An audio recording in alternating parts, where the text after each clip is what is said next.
Donald Trump की नीतियों से आज शायद ही कोई खुश दिखता है, चाहे वो यूरोप के पुराने साथी हो या फिर चीन और भारत जैसे ब्रिक्स देश।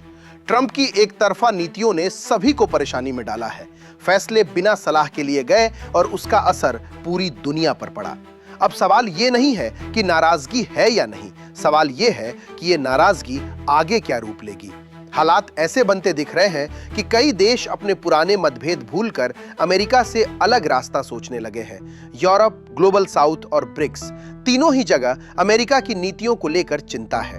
कभी टैरिफ का दबाव, कभी धमकी भरे बयान।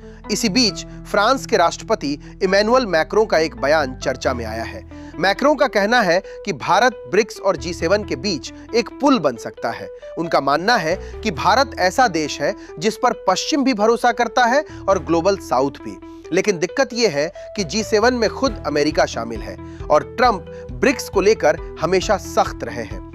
ब्रिक्स देशों पर टैरिफ लगाने की धमकी, डॉलर को लेकर चिंता। इसी कारण कुछ लोग ये भी मान रहे हैं कि मैक्रो शायद G7 बिना अमेरिका की बात कर रहे हैं, यानी यूरोप के देश अमेरिका को अलग रखकर ब्रिक्स और बाकी देशों से नजदीकी बढ़ाना चाहते हैं।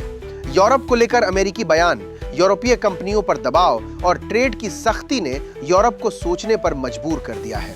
फ्रांस के नेताओं ने तो यहां तक कहा है कि यूरोप को अब पूर्व में रूस और पश्चिम में अमेरिका दोनों से खतरा महसूस हो रहा है।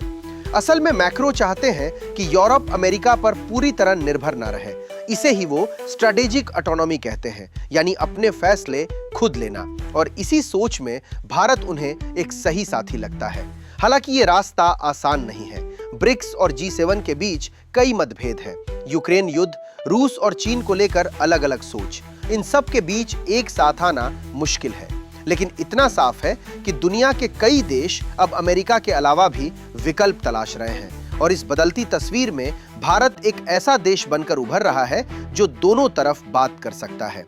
आने वाले समय में यह साफ होगा कि ये सिर्फ बातें हैं या वाकई दुनिया किसी बड़े बदलाव की तरफ बढ़ रही है।